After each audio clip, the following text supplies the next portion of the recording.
સોમનાથ જિલ્લામાં ગેરકાયદેસર રીતે ખનીજોની હેરાફેરી મોટા પાયે થતી હોવાની ચર્ચાઓ વચ્ચે જિલ્લા કલેક્ટરે કરેલા આદેશ બાદ કુંભકર્ણની નિંદ્રામાં સૂતેલા ખાણ ખનીજ વિભાગની ટીમે એક જ દિવસમાં વેરાવળ, કોડીનાર અને ઉનામાંથી 12 ટ્રેક્ટર, બેલા પથ્થર ભરેલા તથા 2 ડમ્પર રેતી ભરેલા મળીને કુલ 1 કરોડનો માલ અને વાહનો જપ્ત કરીને કાર્યવાહી કરતા ખનીજ ચોરોમાં ફફડાટની લાગણી પ્રસરી છે। ઘણા સમયથી જિલ્લામાં તંત્રની મીઠી નજર હેઠળ ખનીજની ચોરી કરી હેરાફેરી મોટા પાયે થતી હોવાની વ્યાપક ચર્ચાઓ વહીવટીતંત્રના ધ્યાને આવી હતી, જેના આધારે જિલ્લા કલેક્ટર દિગ્વિજયસિંહ જાડેજાએ ખાણ ખનીજ વિભાગને કડક કાર્યવાહી કરવા આદેશ કર્યો હતો, જેને લઈ આજરોજ કલેક્ટરના સીધા માર્ગદર્શન હેઠળ ખાણ ખનીજ વિભાગની ટીમ દ્વારા વેરાવળમાં નમસ્તે ચોકડી ખાતે આવેલા શ્યામ ડિલક્સ પાન પાસેથી 11 ટ્રેક્ટર લાઇમસ્ટોન, બેલા પથ્થર અને 1 ડમ્પર સાદી રેતી ભરેલા, ઉનામાં ભગીરથ હોટલ પાસેથી 1 ટ્રેક્ટર લાઇમસ્ટોન ભરેલા અને કોડીનારમાંથી 1 ડમ્પર સાદી રેતી ભરેલા ગેરકાયદેસર પરિવહન કરતા રંગે હાથ ઝડપી લીધા હતા। આમ ખનીજના કુલ 12 ટ્રેક્ટર અને સાદી રેતીના 2 ડમ્પરો મળી કુલ અંદાજે 1 કરોડનો મુદ્દામાલ જપ્ત કરી આગળની કાર્યવાહી હાથ ધરી છે।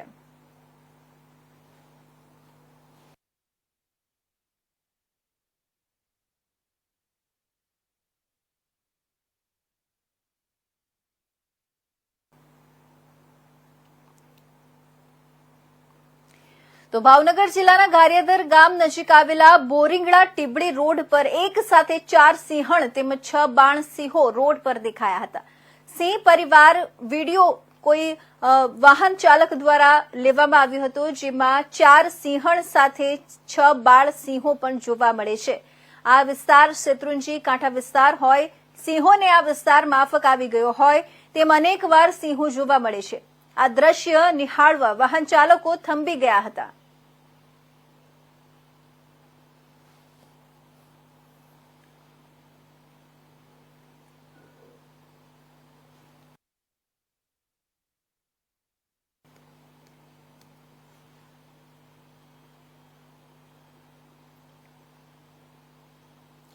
તો આ તરફ ભુજમાં રાજસ્થાન અને અમદાવાદથી મોટી સંખ્યામાં કારીગરો ગણપતિની મૂર્તિઓ બનાવવામાં આવ્યા છે।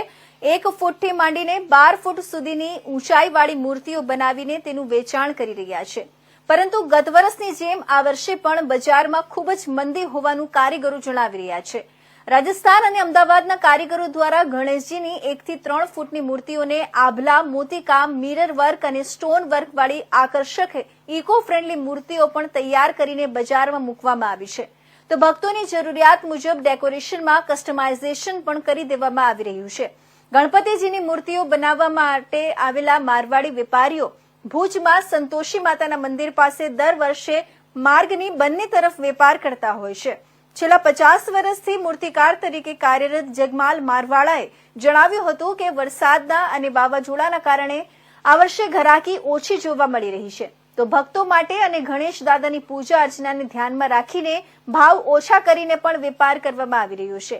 1 ફૂટથી 12 ફૂટ ઊંચાઈ સુધીની મૂર્તિઓ અમદાવાદથી લઈ આવ્યા છીએ અને ભુજમાં 4 માસમાં આ મૂર્તિઓ પર કામ કરી તેમાં રંગો કરીને તૈયાર કરી છે। 551 રૂપિયાથી લઈને 21,000 રૂપિયાની કિંમત સુધીની મૂર્તિઓ વેચાણ અર્થે લાવવામાં આવી છે। મહેનત કર્યા બાદ પણ ભાવ તેમજ ગ્રાહકો નથી મળી રહ્યા। ગ્રાહકો વધારે આવે એવી આશા છે। રાજસ્થાનના રહેવાથી અમદાવાદના માંડવીના અહીંયા 30 વર્ષથી અમે મૂર્તિનો ધંધો કરીએ છીએ। પહેલા બહાર કરતા હતા, હવે અહીંયા કરીએ। પહેલા પીઓપીમાં કરતા હતા। આ વખતે છે ને અમે ઇકો પેનની મૂર્તિ બોમ્બેથી લઈ આવેલા પેનથી ને વાયા કરતા ને અહીંયા લઈ આવ્યા। મૂર્તિ તૂટ ઘણી થાય, ટિકટ ભાડા બહુ મોંઘા પડ્યા અમને। મૂર્તિ બહુ મોંઘી પડી, એ ગ્રાહકી છે નથી એટલે અમારી જોડે અહીંયા મૂર્તિનું રોકાણ બહુ થયેલું છે ને ગ્રાહક જે 2000ની મૂર્તિ હોય ને એ 500માં માંગે છે। હવે અમે કઈ રીતે ધંધો કરીએ વેપારીને? હવે ગણપતિ દાદા જે કરે સાચું। અમે અહીંયા ભુજમાં ઘણા વર્ષથી 40-50 વર્ષથી બનાવીએ। વીડી ખાને બનાવતા હવે બાજુ જગા નથી તો અહીંયા છોકરા બનાવે, એટલે કે આપણે ભગવાનને બેસાવો અને લઈ આવો, ઉધારા ઓછીના પૈસા કરી સાહેબ, અને મહેનત કરી વરસાદમાં અને ગણપતિને આપણે સ્થાપના કરીએ। પછી આવે લોકો બધા ભાઈઓ મિત્ર તો અમારી મૂર્તિ લઈ જાય, પણ આ ફેરે વરસાદના કારણે મૂર્તિમાં બહુ ઓછા ભાવ આવ્યા અને નથી એટલું બજાર ખાસ કરીને। પણ આપણે બધા ભાઈઓને કહીએ કે મૂર્તિ આપણા કારણે છે મોટી નાની, આ તો લેવા માટે આપણે પરિચય આપીએ છીએ, તો તમે આવજો એના માટે। અને શંકર ભગવાનનું માટલી વાળા બધા ડગરું બધા એવા કૃષ્ણ ભગવાન બધા એવા બધા અલગ અલગ રૂપમાં ગણપતિ બનાવેલા છે. તો આપણે બહારથી એક મોડલ લઈ આવીએ તો બધા ભાઈ આપણે ગામમાં છે કચ્છમાં એ ભાઈઓ બધા જોવે તો લેવા માટે છે. હવે આ એક 2 દિવસ છે આપણે એને કદાચ આપ અહીંયા આવે એ ભાઈ આપણે મૂર્તિ ગમે કાકા આટલા લઈ જશે બરોબર ને. અને બધી ટકા અમારી મૂર્તિ પણ જાય છે. એટલે આમાં 5 ફૂટની હોય 6 ફૂટની હોય જેવી મૂર્તિ પ્રમાણે જે ભાવ હોય 5 ફૂટની હોય મૂર્તિ કદાચ તો એ 6-7માં આવી જાય.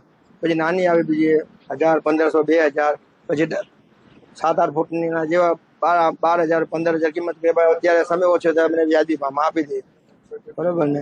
બજાર છે વરસાદના કારણે જરાક ઓછો ચાલે છે બજાર. એ અમારી મૂર્તિ જે થોડી બાકી છે વરસાદના કારણે લોકો મોટી મૂર્તિ નહીં લેવા માટે આવ્યા પણ ભગવાન માથે વિશ્વાસ છે કે જરૂર આવશે ભાઈ મિત્ર બરોબર. તો સરકારના જળશક્તિ મંત્રાલય અટલ ભૂજલ યોજના હેઠળ રિચાર્જ ટ્યુબવેલના કાર્યનો શુભારંભ વડાપ્રધાન નરેન્દ્ર મોદીની વર્ચ્યુઅલી ઉપસ્થિતિમાં કેન્દ્રીય જળશક્તિ તેમજ ગુજરાત પ્રદેશ અધ્યક્ષ સી.આર. પાટીલ તેમજ મુખ્યમંત્રી ભૂપેન્દ્ર પટેલના વરદ હસ્તે કરવામાં આવ્યું હતું. વરસાદી પાણીને ફરી તળાવ કે નદીમાં લઈ જવા માટે રિચાર્જ ટ્યુબવેલનું નિર્માણ કરવાથી મદદ મળે છે. આ યોજના અંતર્ગત પ્રથમ ચરણમાં 333 ટ્યુબવેલ નિર્માણ કરવામાં આવ્યું અને બીજા ચરણમાં 55 કરોડના ખર્ચે 821 ટ્યુબવેલ બનાવવાનું આયોજન કરવામાં આવ્યું. આ યોજનાથી ભૂગર્ભ જળસ્તરને ઊંચું લાવવાનો પ્રયાસ કરવામાં આવ્યો છે. આ કાર્યક્રમમાં રાજ્ય સરકારના મંત્રી કુંવરજી બાવળિયાએ સંબોધન કરી જળ સંસાધન પર દ્વારા સૌરાષ્ટ્ર, કચ્છ અને દક્ષિણ ગુજરાતને જે લાભ થયો છે તેની માહિતી આપી હતી. વડાપ્રધાન નરેન્દ્ર મોદી વર્ચ્યુઅલી માધ્યમથી જોડાઈ સંબોધન કરતા તેમણે જણાવ્યું કે ગુજરાતની ધરતીથી જળશક્તિ મંત્રાલય દ્વારા મહત્વના અભિયાનની શરૂઆત થઈ છે. આ પહેલા પાછલા દિવસોમાં દેશના દરેક ખૂણેમાં ભારે વરસાદ વરસ્યો હતો અને દેશના મોટા ભાગના વિસ્તારોમાં ભારે વરસાદથી સંકટની સ્થિતિ અનુભવી હતી. આ વખતે ગુજરાતમાં ભારે વરસાદથી સમસ્યાઓ સર્જાઈ હતી પરંતુ ગુજરાત અને દેશવાસીઓનો સ્વભાવ છે કે સંકટની સ્થિતિમાં સૌ સાથે મળી કાર્ય કરીને વિકટ સ્થિતિને દૂર કરે છે. જળ સંચય એ માત્ર પોલિસી નથી પણ આ એક પ્રયાસ પણ છે અને પુણ્યનું કામ પણ છે. પાણીનો સંગ્રહ કરવો તે આપણા માટે ખૂબ મહત્વનું છે અને સસ્ટેનેબલ ભવિષ્ય માટે જે 9 સંકલ્પોને સામે રાખ્યા છે તેમાં જળ સંરક્ષણ પ્રથમ સંકલ્પ છે. મને આનંદ છે કે આજે આ દિશામાં જનભાગીદારીથી સાર્થક પ્રયાસ શરૂ થયો છે. આ અવસર પર ભારત સરકારના જળશક્તિ મંત્રાલય અને ગુજરાત સરકાર તેમજ અભિયાનમાં ભાગ લઈ રહેલા લોકોને શુભકામના પાઠવું છું. આજે ભારત સરકાર દ્વારા કેન્દ્રીય જે જલ સંસાધન મંત્રાલય છે એમના દ્વારા અને આપણા આદરણીય વિનોદભાઈ ચાવડા દ્વારા એમની સંસ્થા દ્વારા આજે કાર્યક્રમનું આયોજન કરવામાં આવ્યું હતું. જેમાં માનનીય વડાપ્રધાન સાહેબ અને મુખ્યમંત્રી શ્રી ભૂપેન્દ્ર પટેલ સાહેબ આજે વર્ચ્યુઅલ બેઠકમાં અમારી સાથે જોડાણા હતા. અમારા ખેડૂતોને ખૂબ જ ઉપયોગી માહિતી આપી હતી. લગભગ આખા ભારતમાં આ કાર્યક્રમ 6 થી 7 જગ્યાએ કરવામાં આવ્યો હતો. એમાં ગુજરાતમાં ભરૂચ અને કચ્છ જિલ્લામાં સુમરાસર શેખ ગામને આ મોકો આપવામાં આવ્યો હતો. આ આખા જિલ્લાના જે જાગૃત ખેડૂતો અને મારા વિસ્તારના ખેડૂતોએ પણ આનો લાભ લીધો હતો અને પાણી માટે જે અત્યારે વિનોદભાઈ ચાવડા સાહેબ અને એમની સંસ્થા જે કામ કરી રહી છે ખરેખર અભિનંદનને પાત્ર છે. આના કારણે એક આપણો કચ્છ જિલ્લો તો પાણી માટે ખૂબ જ પહેલેથી જ પાણીની ખૂબ જ સમસ્યા રહી છે. તો હવે આવનારા દિવસોમાં જાગૃતતાના કારણે પાણીના તળ ઊંચા આવશે, ટીડીએસ ઘટશે અને ખૂબ જ ઉપયોગ થાય એવા કાર્યો અને આ કાર્યક્રમને કારણે ખેડૂતોમાં ખૂબ ઉત્સાહની લાગણી પ્રવૃત્તિ છે. અને આપના દ્વારા હું કહેવા માંગુ છું જે પણ સરપંચો અને ખેડૂતો જે આ કાર્યમાં જોડાવા માંગતા હોય તે કોન્ટેક્ટ કરે વિનોદભાઈનું અને બાકીના પોતાની રીતે અને પોતાની સંસ્થા દ્વારા અથવા પંચાયત દ્વારા આ કાર્ય કરવા જેવો છે ને ખૂબ કરે એવી મારી આશા છે. આજે દેશના વડાપ્રધાન શ્રી નરેન્દ્ર મોદી સાહેબ વર્ચ્યુઅલી આજે જળ સંગ્રહ જનભાગીદારીના કાર્યક્રમમાં જોડાઈને માર્ગદર્શન આપ્યું હતું અને ગુજરાત રાજ્યના મુખ્યમંત્રી શ્રી ભૂપેન્દ્રભાઈ પટેલ સાહેબ અને જલશક્તિ મંત્રી ભારત સરકારના સી.આર. પાટીલ સાહેબ આજે સુરતથી જોડાણા હતા. મુખ્ય કાર્યક્રમ ત્યાં યોજવામાં આવ્યો હતો અને સાથે સાથે આખા જિલ્લાઓમાં દરેક જિલ્લામાં અને દેશના દરેક જિલ્લાઓની અંદર પણ આ કાર્યક્રમ આજે વર્ચ્યુઅલી કાર્યક્રમ યોજવામાં આવ્યો હતો. અનેક લોકો જોડાણા હતા. કચ્છના સુમરાસર મધ્યે પણ આજે આ કાર્યક્રમ વર્ચ્યુઅલી જોડાઈ કરીને સૌ લોકોમાં ઉપસ્થિત રહ્યા હતા અને જે પ્રમાણે ગુજરાતની અંદર છેલ્લા વર્ષોમાં જે આપણા કુવાઓ છે, બોરો છે, રિચાર્જ કરવાનું અભિયાન સૌ લોકોના સહયોગથી ઉપાડવામાં આવ્યું છે. આજે 24,000થી વધારે કુવાઓ, બોર અને અલગ અલગ જિલ્લાઓમાં રિચાર્જ કરવામાં આવી રહ્યા છે. એમાં વિશેષ જો કચ્છની વાત કરું તો છેલ્લા 3-4 વર્ષમાં કચ્છની અંદર પણ આપણે 50 કરતાં વધારે ગામોમાં 1,000થી વધારે કુવાઓ અને બોર આપણે રિચાર્જ કરાવ્યા છે. એની સાથે સાથે સૌ સંસ્થાઓ, આગેવાનો, દાતાશ્રીઓ, શ્રેષ્ઠીશ્રીઓ બધાનો સહયોગ મળતો આવ્યો છે અને મોટા પ્રમાણમાં આ અભિયાન કચ્છની અંદર હજી વધુ પ્રમાણમાં અમે ચલાવવાના છીએ. આજે જ્યારે ભવ્ય આ કાર્યક્રમ યોજાયો હતો અને દેશના વડાપ્રધાન શ્રી નરેન્દ્ર મોદી સાહેબે પણ વિશેષ માર્ગદર્શન આપ્યું હતું અને અપીલ પણ કરી હતી. આપણે સૌ જાણીએ છીએ કે જળ એ જીવન છે અને જીવનના સિલસિલામાં જ્યારે જે છે કેન્દ્રીય જલશક્તિ મંત્રી આદરણીય જે છે પાટીલ સાહેબે જે છે આપ સૌને આહવાન કર્યું સુરત માધ્યમ વર્ચ્યુઅલી બેઠકથી, અને ઘણા બધા ખેડૂતો જે છે આજે એ બાબતનું ધ્યાન રાખી અને આગામી દિવસોમાં જે છે આ ગામ અને આસપાસના ગામોમાં જે છે ઘણા બધા એવા ડિફંગ બોરવેલ અને કુવાઓ છે, કુવાઓના રિચાર્જ માટેનું કામ જે છે થવા જઈ રહ્યું છે. આપણે સૌ જાણીએ છીએ કે ગયા 15 દિવસમાં જે છે ગુજરાતભરમાં સારો એવો વરસાદ પડે, પરંતુ એ વરસાદ જે છે એ ચોક્કસ સમયે જે છે પાણીની. તો ગુજરાત રાજ્યમાં સૌથી વધુ મેળાઓ સૌરાષ્ટ્રમાં યોજાય છે, જેમાં ભાતીગળ લોકમેળો અને જે મેળો ઋષિઓ યોજતા હતા તે લોકમેળો ખુલ્લો મૂકવામાં આવ્યો છે. 4 દિવસીય લોકમેળો ખુલ્લો મૂકવામાં આવતા સમગ્ર ગુજરાતમાંથી મેળો માણવા માટે લોકો તરણેતર ખાતે પહોંચ્યા છે. ઋષિની પરંપરા મેળાની જાળવણી કરવામાં આવી છે. ઋષિઓ આ મેળો યોજતા હતા અને આજે પણ વર્ષો પછી આ પરંપરા યથાવત છે. ભાતીગળ તરણેતરના લોકમેળામાં 10 લાખ લોકો 4 દિવસમાં મુલાકાત લેશે, ત્યારે તેમની સુરક્ષાને ધ્યાને લઈને તમામ વ્યવસ્થા કરવામાં આવી છે. 1500થી વધુ પોલીસ સ્ટાફ મેળા બંદોબસ્તમાં ખડે પગે તૈનાત રાખવામાં આવ્યા છે. આ ઉપરાંત મેળાની તમામ રાઇડોના ફિટનેસ સર્ટી લઈ મેળો ખુલ્લો મૂકવામાં આવ્યો છે. સ્થાનિક ધારાસભ્ય શામજી ચૌહાણ અને કલેક્ટરની ઉપસ્થિતિમાં મેળો ખુલ્લો મૂકવામાં આવ્યો છે. આ વર્ષે મેળામાં 24 પ્રકારની ગ્રામીણ ઓલિમ્પિકનું આયોજન કરવામાં આવ્યું છે. આ ઉપરાંત મેળામાં રાત્રે લોક ડાયરા અને સંસ્કૃતિને ઉજાગર કરતા કાર્યક્રમનું પણ આયોજન કરવામાં આવ્યું છે. આ ઉપરાંત સૌરાષ્ટ્રનો સૌથી મોટો અને પૌરાણિક ગણાતા મેળામાં પ્લાસ્ટિક મુક્ત જાહેર કરવામાં આવ્યું છે. ત્યારે સુરેન્દ્રનગર રવિવારે મુખ્યમંત્રી ભૂપેન્દ્ર પટેલ, ગૃહમંત્રી હર્ષ સંઘવી સહિતના નેતાઓ મેળામાં હાજરી આપવાના છે. વિદેશથી પણ મેળાઓ માણવા માટે તરણેતર ખાતે આવ્યા છે. તેમને રહેવા માટે તંબુની વ્યવસ્થા ઉપલબ્ધ કરાવવામાં આવી છે અને મેળાને લઈ લોકોનો ઉત્સાહ પણ જોવા મળી રહ્યો છે. અને 4 દિવસ ભાતીગળ સંસ્કૃતિ ઉજાગર કરતો મેળો ખુલ્લો મૂકવામાં આવ્યો છે.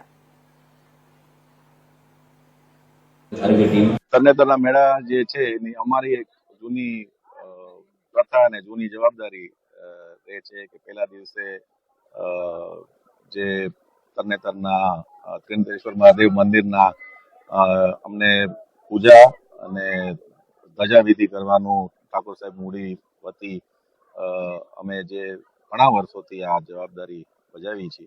આજે અમે ગૌરવ મહેસૂસ કરી છીએ કે આ વર્ષે પણ એ જ રીતની અને એ જ પ્રથા પ્રમાણે અમે એનું આયોજન કર્યું છે. આજે આપણે ધજાવિધિ હમણાં પૈતી છે અને ધજાવિધિ પૈતા પછી અને મહાદેવજીની પૂજા કર્યા પછી તરણેતર મેળાનું ઉદ્ઘાટન થાય છે. અને હું સૌને જે આ મેળામાં આવ્યા છે બધાને શુભકામનાઓ આપું છું અને મેળાનો પૂરો એનો લાભ લે અને મેળામાં મજા કરે. પણ એક ચીજ હું જરૂર આપ સૌને વિનંતી કરીશ કે મહાદેવજીના દર્શન અને મહાદેવજીના આશીર્વાદ જરૂર લેજો. તરણેતર મેળાનો શુભારંભ થઈ રહ્યો છે અને ખાસ કરીને આજે જે છે એ મહાદેવની પૂજા કરીને આપણે આ મેળાનો શુભારંભ કરવા જઈ રહ્યા છીએ. ખાસ કરીને 4 દિવસ માટે ખૂબ લોકો આવશે એવી અમને અપેક્ષા છે અને એના માટે તંત્રએ પૂરી તૈયારી કરી છે. ખાસ અમારી અપીલ છે કે પ્લાસ્ટિકનો ઓછામાં ઓછો ઉપયોગ થાય અને ખાસ કરીને કોઈ દોડાદોડી ન કરે. ક્યારેય પણ એવો પ્રસંગ બનવા પામે ત્યારે શાંતિથી જે છે એ પરિસ્થિતિમાં એ રીતે વર્તે એવી બધાને ખાસ અમારી વિનંતી છે. બધી જ વ્યવસ્થા તંત્રએ કરી છે એટલે પોલીસ, આરોગ્ય અને બાકીની જે વ્યવસ્થાઓ છે એનો પૂરો ઉપયોગ પણ જે છે થાય. અહીંયા ઘણા બધા પ્રદર્શનો પણ રાખ્યા છે, એ પ્રદર્શનોનો પણ લોકો ખાસ લાભ લે. મયુરગીરી શંભુગીરી ગોસ્વામી છે. અમે આ વર્ષોથી સેવા પૂજા કરી છે. આજે ત્રીજનો દિવસ છે અને શિવ ત્રિનેત્રેશ્વર મહાદેવનું પૂજન અર્ચન કરી, ગંગા પૂજન કરી અને આજે મેળાને ખુલ્લો મૂકવામાં આવ્યું છે. અને આવતીકાલે ચોથ છે, એટલે ચોથની પણ 52 ગજની ધજા પાળિયાદથી ચડાવવામાં આવશે અને પરમ દિવસે કરણસિંહજીના દીકરા દ્વારા પાંચમની ધજા ચડાવવામાં આવશે. અને પાંચમનું અનેરું માધ્યમ છે. એ બ્રહ્મકુંડમાં 3 કુંડ આવેલા છે, બ્રહ્મકુંડ, વિષ્ણુકુંડ ને શિવકુંડ, જ્યાં વહેલી સવારે 4 વાગે માં ગંગાજીનું અવતરણ થાય છે. અને પછી ગંગામાની આરતી કરી અને લાખો લોકો તેમાં સ્નાન કરી ત્રિનેત્રેશ્વર મહાદેવના દર્શન કરી અને ધન્યતા અનુભવે છે. આ મેળાની શું વિશેષતા છે? આ મેળાની એ વિશેષતા છે કે આ વર્ષો જૂનો જે ઋષિઓની પરંપરા મુજબ પેલા ઋષિઓ દ્વારા મેળો કરવામાં આવતો હતો, તે પરંપરા દ્વારા એમને મેળાની ચાલુ પાંચમનું બહુ વિશેષ માધ્યમ છે. અને જે દ્રૌપદીનો સ્વયંવર થયેલો તે પણ આ જગ્યાએ થયેલો. અને ત્રિનેત્રેશ્વર મહાદેવ જે વિષ્ણુ ભગવાને કમળ પૂજા અહીંયા કરતા, એવું નિયમ હતું વિષ્ણુ ભગવાનને કે 1008 કમળ પુષ્પ ચડાવી પૂજા કરી અને જમવાનો નિયમ હતો. તેથી ભગવાન વિષ્ણુને ભક્તિનું અભિમાન આવતા શિવજીએ તેની પરીક્ષા કરી કે 1008 પુષ્પમાંથી શિવજીએ પુષ્પ અદૃશ્ય કરી દીધું. એટલે વિષ્ણુ મૂંઝાણા અને પોતાનું કહેવા લાગ્યા ઋષિઓને કે હવે મારે આનું શું કરવું નિરાકરણ માટે. ત્યારે ઋષિઓએ કીધું કે એક આપણી જમણું નેત્ર રહ્યું કમળ સ્વરૂપ ગણાય, તે શિવાલય ઉપર ચડાવી દો તો તમારી પૂજા પૂર્ણ કહેવાય. ત્યારે વિષ્ણુ ભગવાને પોતાનું જમણું નેત્ર શિવાલય ઉપર ચડાવ્યું અને ત્યારે શિવલિંગમાંથી ત્રિનેત્રેશ્વર મહાદેવ પ્રગટ થયા. જે વિષ્ણુ ભગવાનનું નેત્ર હતું શિવે કપાળે લગાવ્યું, એ ઉપર ત્રિનેત્રેશ્વર મહાદેવ કહેવાણા. અને બીજી વખત ગણવદ ઋષિ દ્વારા પ્રગટ થયેલા અને કપિલા છેઠનો 3જા વર્ષે મેળો આવે છે. તેથી ગંગાજી કુંડમાં પ્રગટ થાય છે અને લાખો લોકો કુંડમાં સ્નાન કરી અને ત્રિનેત્રેશ્વર મહાદેવના દર્શન કરી 52 ગજની ધજાના દર્શન કરીને ધન્યતા અનુભવે. તો જેતપુર ચેમ્બર ઓફ કોમર્સ દ્વારા રોટરી હોલ ખાતે વર્ષ 2023 અને 24 વાર્ષિક સાધારણ સભાનું આયોજન કરવામાં આવ્યું હતું, જેમાં નાણાકીય વર્ષ 2023 અને 24ના હિસાબો રજૂ કરવામાં આવ્યા હતા.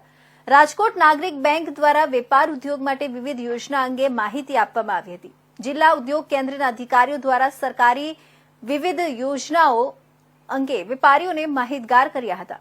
હાલના સમયમાં સાયબર ફ્રોડના કિસ્સાઓ વધી ગયા છે, જેના લીધે તેનાથી બચવા માટે જેતપુર સિટી પોલીસ દ્વારા સાયબર ફ્રોડથી બચવા અંગેનું માર્ગદર્શન આપ્યું હતું. ચેમ્બર ઓફ કોમર્સની સાધારણ સભામાં જેતપુરના ધારાસભ્ય જયેશ રાદડિયા, જેતપુર ડાઇંગ એસોસિએશનના પ્રમુખ જયંતિભાઈ રામુલિયા, મનસુખ ખાચરિયા, રાજુભાઈ પટેલ, સુરેશ સખરેલિયા સહિતના મહાનુભાવો અને ઉદ્યોગપતિઓ અને વેપારીઓ ઉપસ્થિત રહ્યા હતા. જેતપુર ચેમ્બર ઓફ કોમર્સની સાધારણ સભામાં પધારેલા આપ સૌ પત્રકાર મિત્રોનું સ્વાગત કરું છું. સમાજ જીવનની અંદર ચેમ્બર્સની જે કાંઈ જવાબદારી છે એ સમાજ જીવનમાં ચેમ્બર વેપારી એસોસિએશન દ્વારા જે કાંઈ પોતાના પ્રશ્નો હોય એના નિરાકરણ માટે ગુજરાત અથવા સેન્ટ્રલ લેવલે જે રજૂઆત કરવાની હોય છે, એ સંયુક્ત રીતે કારોબારીના સદસ્યો સંયુક્ત રીતે રજૂઆત કરતા સમાજમાં જે કાંઈ નાના મોટા પ્રશ્નો હોય છે એનું નિરાકરણ આવતું હોય છે. પછી રેલવેના પ્રશ્નો હોય, માર્ગના પ્રશ્નો હોય, આ બધા પ્રશ્નોમાં ચેમ્બર પોતાનો વ્યક્તિગત રસ લઈ અને ચેમ્બરના સભ્યો બધા રીતે ન્યાય મળે એ માટે સમય કાઢી અને ચેમ્બરમાં જે કાંઈ સામાજિક પ્રશ્નો ઊભા થતા હોય છે, નગરપાલિકાના હોય, રેલવેના હોય, આ બધા પ્રશ્નોનું નિરાકરણ માટે અમે રજૂઆત કરતા હોય છીએ અને એનું નિરાકરણ આવતું પણ હોય છે. કારણ કે સદસ્યો જે કાંઈ આપણા ધારાસભ્ય જયેશભાઈ રાદડિયા અમારી સાથે લાઈવ પોતાના પ્રશ્નનું નિરાકરણ માટે, રેલવેના પ્રશ્નોના નિરાકરણ માટે, પ્રશ્નો જે કાંઈ રસ્તાના હોય, ઓવરબ્રિજના હોય, આ બધા પ્રશ્નોનું નિરાકરણ માટે ચેમ્બરની સાથે ખંભા મિલાવી અને બધા સદસ્યો પોતાનું સમયનું યોગદાન આપી અને જેતપુર ઔદ્યોગિક ક્ષેત્રની અંદર નવી સુવિધાઓ મળે, જે કાંઈ જીઆઈડીસીના પ્લાનો છે મંજૂર થાય, ઉદ્યોગોમાં જે કાંઈ રસ્તાઓના પ્રોબ્લેમો છે એનું નિરાકરણ થાય. આવા પ્રશ્નો માટે અવારનવાર અમે રાજ્ય દ્વારા, કેન્દ્ર સરકાર દ્વારા રજૂઆત કરતા હોય છે અને આનું એક સારું નિરાકરણ પણ આવતું હોય છે. તો આપણા જે સાંસદ માનનીય આપણા મિનિસ્ટર શ્રી મનસુખભાઈ માંડવિયા પણ આમાં પોતાનો વ્યક્તિગત રસ લઈ અને ઔદ્યોગિક ક્ષેત્રની અંદર સારામાં સારું યોગદાન ઉદ્યોગમાં મળે એવા જેતપુર ચેમ્બર ઓફ કોમર્સના પ્રયત્નો પણ સતત રીતે ચાલુ હોય છે. અને આમાં અમારા મંત્રી મહોદય હરેશભાઈ ગઢિયા અને ચેમ્બરના જે કાંઈ સદસ્યો છે એ પોતાનું સમયનું યોગદાન આપીને સમાજ જીવનમાં સારું એવું પ્રશ્નનું નિરાકરણ કરતા હોય છે. અસ્તુ ભારત માતા કી જય.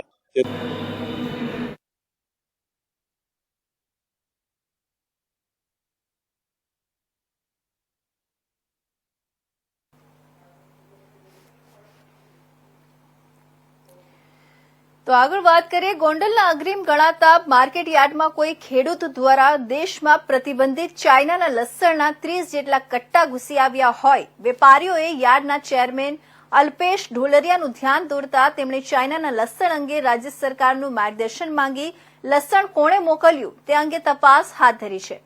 ભારતમાં પ્રતિબંધ હોવા છતાં પણ ચાઇના લસણનું વાવેતર શા માટે થઈ રહ્યું છે? વાવેતર કર્યું અને માર્કેટમાં તેને વેચવા માટે પણ લાવ્યો હોવાનું સામે આવ્યું છે. ગોંડલ માર્કેટિંગ યાર્ડમાં 2000 કટ્ટા લસણની આવક થવા પામી હતી. યાર્ડમાં આવક થયેલા લસણ છાપરા નંબર 10માં લસણ ઉતારવામાં આવ્યું હતું. તે દરમિયાન યાર્ડના વેપારીઓને ચાઇના લસણના આશરે 30 જેટલા કટ્ટા ધ્યાને ચડતા સૌપ્રથમ યાર્ડના કર્મચારીઓને જાણ કરી હતી. ત્યારબાદ કર્મચારીઓ યાર્ડના સત્તાધીશોને જાણ કરતા તેઓ સ્થળ પર દોડી આવ્યા હતા. યાર્ડના વેપારી રમણીક વઘાસિયાએ જણાવ્યું કે યાર્ડ ખાતે લસણની આવક દરમિયાન અંદાજે 30 કટ્ટાની જેમાં આશરે 600 થી 700 કિલો ચાઇના લસણનો જથ્થો આવ્યો હતો. આ ચાઇના લસણ ક્યાંથી આવ્યું છે, કોણે મંગાવ્યું છે તે એક તપાસનો વિષય છે. યાર્ડના સત્તાધીશોને રજૂઆત કરી છે. સત્તાધીશોને જવાબદાર લોકોની સામે યોગ્ય કરવા વિનંતી કરી છે. ગોંડલ માર્કેટિંગ યાર્ડમાં ચાઇનાનું લસણ આવ્યું છે એવા અમારા વેપારીઓનું માનવું છે અને અમારા વેપારીઓનો લસણનો અનુભવ છે હીરા કરતાંય વધારે લસણને પારખે છે અને બધાએ અમને બોલાવ્યા કે ચાઇનાનું લસણ આવ્યું છે. જોકે કાયદેસર આ માલ દાણચોરીનો ગણાય, કારણ કે ચાઇનાનું લસણ ભારતની અંદર બેન્ડ છે અને અમારા વેપારીઓને એવું રજૂઆત છે કે આ દેશ લેવલે યોગ્ય નિર્ણય લેવો જોઈએ. એટલે અમે આ વાત જોઈ સાંભળી અને અમને એવું દેખાય છે કે આની ઉપર કડક કાર્યવાહી થવી જોઈએ. અમે આજે રાજ્ય સરકારમાં માન્ય મુખ્યમંત્રી શ્રી ગૃહમંત્રી સુધી અમે રજૂઆત કરશું અને ભારત દેશની અંદર જ્યાં જ્યાંથી આ લસણ ઘૂસતું હોય એને બંધ કરવું પડે.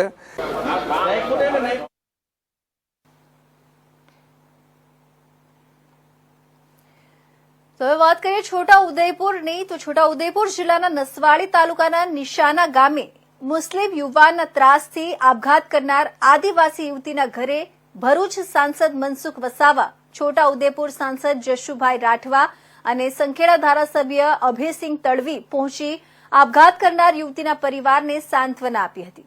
પ્રાપ્ત વિગતો અનુસાર ભરૂચ સાંસદ મનસુખ વસાવા, છોટા ઉદેપુર સાંસદ જશુ રાઠવા, સંખેડા ધારાસભ્ય અભયસિંહ તડવીએ નસવાડીના લઘુમતી યુવકના ત્રાસથી આત્મહત્યા કરનાર યુવતીના પરિવારની મુલાકાત માટે નિશાના ગામે પહોંચ્યા હતા. ભરૂચ સાંસદ મનસુખ વસાવાએ પરિવારને સાંત્વના પાઠવી હતી અને આવી દુઃખદ ઘટના જેના કારણે થઈ તેના સામે આક્રોશ ઠાલવ્યો હતો અને આવા કૃત્ય કરનાર અગાઉ બચી જતા હતા. હવે ભાજપ સરકારમાં આવા લોકો સામે કડક કાર્યવાહી કરે છે. લઘુમતી સમાજ આખો નહીં પરંતુ અમુક તત્વો આવા હોય છે જે આદિવાસી સમાજની ગરીબ દીકરીઓને ફસાવે છે, અજ્ઞાનતાનો લાભ ઉઠાવે છે, અભણ હોવાનો લાભ પણ લે છે. આના માટે આદિવાસી સમાજે શિક્ષણ મેળવવું જોઈએ અને જાગૃત થવાની જરૂર છે. છોટા ઉદેપુર જિલ્લાના ભીલ સમાજના લોકો આર્થિક રીતે પછાત છે, શિક્ષણ રીતે પછાત છે, પરંતુ આ કેસમાં સંગઠિત થઈને લડ્યા છે. છોટા ઉદેપુર સાંસદ જશુ રાઠવા, સંખેડા ધારાસભ્ય અભયસિંહ તડવી અને આદિવાસી સમાજના આગેવાનો જાગૃત હતા એટલે આ કેસમાં કડક કાર્યવાહી થઈ છે. ખોટું કરનારા લોકો મોટું નેટવર્ક ચલાવતા હોય છે, કેસ દબાવવાની કોશિશ કરતા હોય, પરંતુ ભાજપના કાર્યકરો આના માટે મહેનત કરીને આ કેસને દબાવવા નથી દીધો અને ન્યાય માટેની લડત આપી છે. છોટાઉદેપુર જિલ્લાના નસવાડી તાલુકાના નિશાના ગામની ઉર્મિલાબેન સુનિલભાઈ ડુંગરા ભીલ એક ષડયંત્રનો ભોગ બનતા અને એક સ્વમાનના કારણે એમને આત્મહત્યા કરી લીધી અને આ સમગ્ર સમાજમાં આના ખૂબ ઘેરા પ્રત્યાઘાત પડ્યા છે. સામે આખું ષડયંત્ર કરનાર મુસ્લિમ સમાજનો જે વ્યક્તિ હતો અને સમગ્ર આદિવાસી વિસ્તારમાં મોટે ભાગે આવી ઘટના અનેક જગ્યાએ બનતી હોય છે. એ તો સારું કે અહીંના જે સ્થાનિક લોકો, અહીંના આગેવાનો, અમારા ધારાસભ્ય અને અમારા સંસદ સભ્ય જાગૃત હતા. એના કારણે કાયદેસરની કાર્યવાહી થઈ. જે દોષિત હતો એની સામે કાયદેસરની એફઆઈઆર થઈ છે અને જે પણ આવનારા દિવસોમાં જે કંઈક કાર્યવાહી કાનૂની દ્રષ્ટિએ થવાની તે થવાની છે. નહીં તો આવી બધી ઘટના બિલકુલ મીંડું વળી જતો હોય છે અને આદિવાસી સમાજમાં આ પ્રકારનું વર્ષોથી એ શોષણ થતું આવતું હતું. કોઈ ને કોઈ રીતે ગરીબાઈનો, મજબૂરીનો, અનેક પ્રકારની મજબૂરીનો આદિવાસી સમાજની દીકરીઓ ભોગ બનતી હોય છે. એનો જ આ ભાગરૂપે આ ઘટના પણ ઘટી છે. આવનારા દિવસોમાં આવી ઘટના ન ઘટે એના માટે અમે સમાજમાં જાગૃતિ લાવવાનું કામ કરી રહ્યા છે. આજે અમને બહુ ખૂબ દુઃખી છે સમાજ, ને અમે પોતે પણ દુઃખી છે કે આવી ઘટના જ્યારે ઘટતી હોય ત્યારે અહીંયા આવીને આ રીતના મીડિયા સમક્ષ એ જવાનું ના હોય ને ગમે પણ નહીં, છતાં પણ સમાજની અંદર હિન્દુ સમાજમાં એક જાગૃતિ આવે એના ભાગરૂપે, અને જે વ્યક્તિ આજે નથી, દીકરી 24 વર્ષની ઉંમરે પરિણીત હતી પણ હજુ તો સંસાર માંડ્યો, ત્યાં ઘટના ઘટી. એ ખૂબ જ દુઃખદજનક ઘટના છે. આખો પરિવાર દુઃખી છે, આખો સમાજ દુઃખી છે. તો આવી ભવિષ્યમાં આવી ઘટના ન ઘટે એના માટે પણ એક જાગૃતિ લાવવાની જરૂર છે. અને આની સામે જે ગુનેગારો છે એ છટકી ના જાય, દોષિતો છે એ છટકી ના જાય, એના માટે પણ અમારે અહીંયાની જરૂર ઉપસ્થિત થઈ છે. અને પોલીસે તો કાયદેસરની કાર્યવાહી કરી દીધી છે, ગુનેગાર પકડાઈ ગયો છે. પણ ભવિષ્યની અંદર પણ સમાજને અમે અપીલ કરીએ છીએ આપના દ્વારા કે સમાજે પણ જાગૃત થવાની જરૂર છે.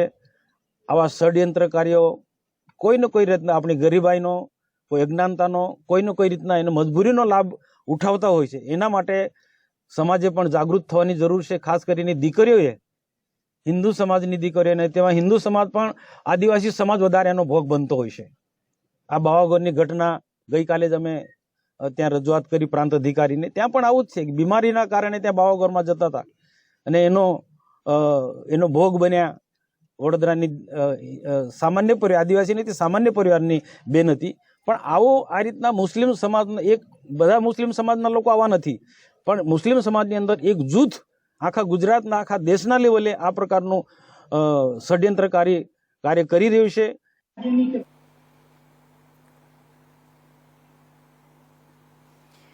તો આ હતા અત્યાર સુધીના સમાચાર.